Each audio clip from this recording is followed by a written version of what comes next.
अस्सलाम वालेकुम guys, I hope आप लोग सब ठीक ठाक हो, मज़े में हो, फर्स्ट क्लास हो। आप लोगों के सामने अब किस तरह का बड़ा गेम हुआ है। कल ट्रंप ट्वीट करता है कि एक बेस्ट बाय टाइम है, और जो है उसके बाद फिर क्या होता है, उसके बाद जो है पिवट एग्जिट के लिए हमारे आंखों के सामने जो है वो टैरिफ्स के अंदर कमी हमें नज़र आती है। टैरिफ्स कम किए जाते हैं, 90 दिन के लिए ये लोग पॉज ले लेते हैं। और उससे पहले क्या सीन होता है कि हम ऐसा कभी भी नहीं करेंगे और हम ये कर देंगे वो कर देंगे, मार्केट्स का पूरा बेड़ा गर्क कर देंगे। और ये कि एक बहुत ही ज़बरदस्त किस्म का बहुत ही अच्छा एक बारगेनिंग चिप है भाई जो इनके मिला हुआ है, और ये उसके ऊपर कभी कॉम्प्रोमाइज़ नहीं करेंगे। और पूरी दुनिया के अंदर इन्होंने मार्केट्स को नीचे डिक्लाइन की तरफ लेके गए, और उसके बाद फिर अचानक से इन्होंने क्या सीन किया कि भाई 90 डे का हम पॉज कर देंगे। और उससे पहले वॉल स्ट्रीट के लोग, चाहे लैरी फिंक हो, चाहे वो हो चेस हो या जेपी मॉर्गन हो, ये लोग क्या कर रहे थे, फैक्टरिंग करते। वॉल स्ट्रीट के बड़े शार्क्स, बड़ी वेल्स कह रही थी कि रिसेशन हमारे सर पे, रिसेशन में अवॉइड नहीं हो सकता। और उसके बाद फिर क्या होता है, अभी इन लोगों ने अपने चांसेस जो 60%, 70% रिसेशन के दे रहे थे, वो सारी की सारी स्टेटमेंट्स इन्होंने रिट्रैक्ट कर लिया। इन्होंने अब कहा है कि रिसेशन के अब चांसेस नहीं है, अब रिसेशन हम नहीं देख रहे आने वाले वक्त के अंदर। अगर ये मार्केट मैनिपुलेशन नहीं है, अगर ये आप लोगों के साथ गेम नहीं है, तो फिर क्या है। और कई लोग इस गेम के अंदर फॉल हुए, कई लोग इस गेम का शिकार हुए, कई लोग इस वक्त और लोअर लेवल्स का इंतजार कर रहे थे। कई लोगों को लग रहा था कि अब रिसेशन आ चुका है। और मैं आप लोगों को यही कह रहा था कि जब ये लोग रिसेशन की बातें कर रहे हैं, लैरी फिंक जैसा बंदा, इसने हमेशा पहले आप लोगों के साथ झूठ बोला। आप लोगों के पैसे के लिए नहीं, वो अपने लिए, अपने क्लाइंट्स के पैसों के लिए उसकी नीयत है, वो आप लोगों के लिए नहीं है। मार्केट से तो उसने पैसा सक करना है। उसने अपने क्लाइंट्स को, ये ब्लैक रॉक हो, जेपी मॉर्गन हो, चेस हो, ये वॉरेन बफेट के बैंक्स हो, बर्कशायर हैथवे, ये सारे जो है, या वैनगार्ड हो, या कोई भी हो, या इवन माइकल सेलर भी क्यों ना हो जो बिटकॉइन का बहुत बड़ा प्रोपोनेंट है, ये सारे मिले में मिल के इन्होंने गेम किया है, मिल के गेम किया है। अगर ये मार्केट मैनिपुलेशन नहीं है तो फिर क्या है। ट्रंप कहता है कि मैं कभी बैकफुट नहीं लूंगा, फिर वो कहता है बाय करो, और फिर वो एकदम से जो है वो टैरिफ की चीज 90 दिन के लिए वापस लेता है।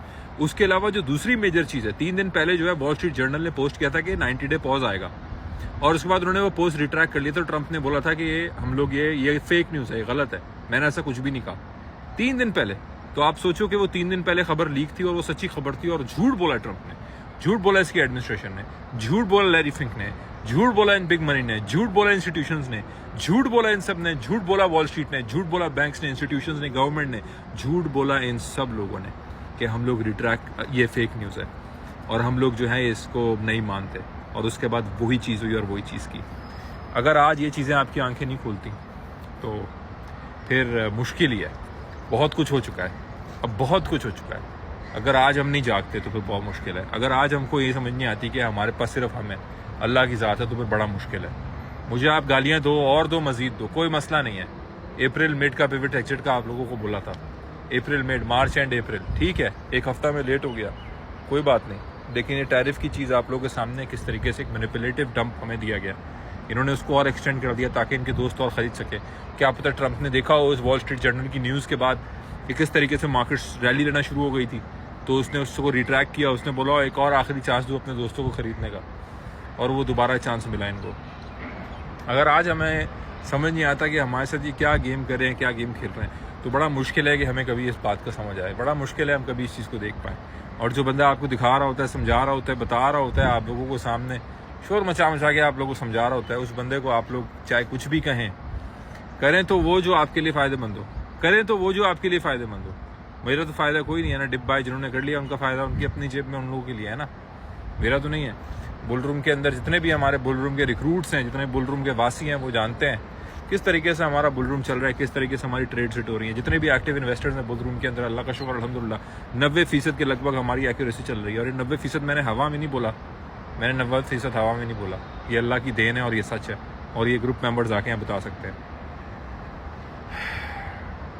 इन द एंड में आपको यही कहूँगा कि वो करें जो आपके लिए बेहतर हो। प्लीज़ देखें, बड़ा टफ टाइम आ सकता है अभी by the end of the year, और प्लीज़ उसके लिए प्रिपेयर होने के लिए बड़ा ज़रूरी है।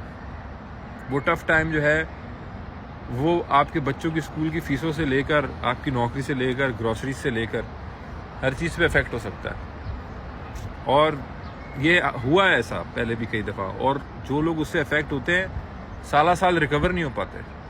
मैं नहीं चाहूँगा कि आप ये सुन रहे हैं, आप ये देख रहे हैं, या आप मुझे जानते हैं, आप कुछ भी कर रहे हैं ज़िंदगी में नेक नियति से, कि आप उन लोगों में शुमार हो जो साल रिकवर नहीं होते। मैंने देखा है तकरीबन बहुत करीबी लोगों को, बहुत ज़्यादा 2008-9 के क्राइसिस से रिकवर नहीं हो पाए, आज तक रिकवर नहीं हो पाए। वो बात ही नहीं आई उनमें जो पहले हुआ करती थी, चाहे वो किसी भी वॉक ऑफ लाइफ बिजनेस में थे।